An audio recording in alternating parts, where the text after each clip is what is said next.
Hormatly Prezidentimizin eýlýurt bäkidine gönükdirilen işleri, watanymyzda gadanylayan ösdünlikler geçirilen şäherleň özünü düzdi. Ýokary hukumatlyga beslenen maslahatlar hormatly Prezidentimizin eýlýurt bäkidine gönükdirilen beýik işlerini öz boşly hoşallygy uğurly.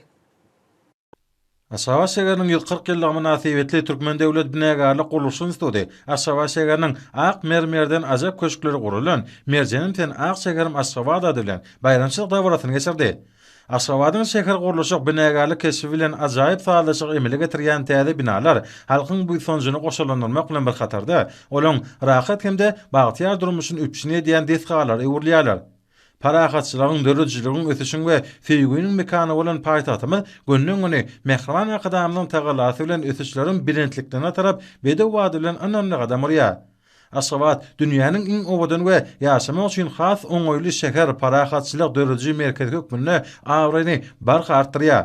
Munyň özi Ak mermerli Aşgabatda beýik işleriň barha rawazylýanynyň aýdyn tutnamasydyr. Türkmen Döwlet Mali Institutyny Aşgabat şäheriniň 140 ýyllyk münasibetli Aziýanyň merjeni Gödel Aşgabat adly aýdyn saly dawraly şähere geçirildi.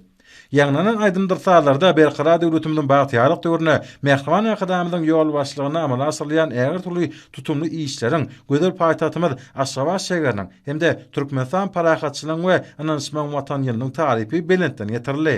Teýtandar Seýdadyr Naqy Türkmen Döwlet Malimçilik Institutyny garaşdyrmanyň 30 ýyllyk şany bayramçylygyna başlanyp, Türkmenistanyň mukaddes garaşdyrlygy, parahatçylygyň we rowaşlygyň sarsmaz binýadydyr atly aýdym sarly dawra geçirildi.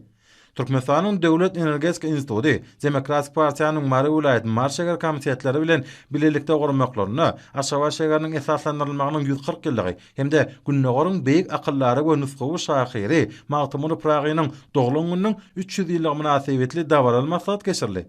Masatyň dowamyna gödel paýtatymyz Aşgabat şäher hemde beýik şahyr Magtymyr Pragynyň ömrü we dörrüjligi oň şygyrlarynyň ibaret bir näçe gadakly çykyşlara tomaş edildi.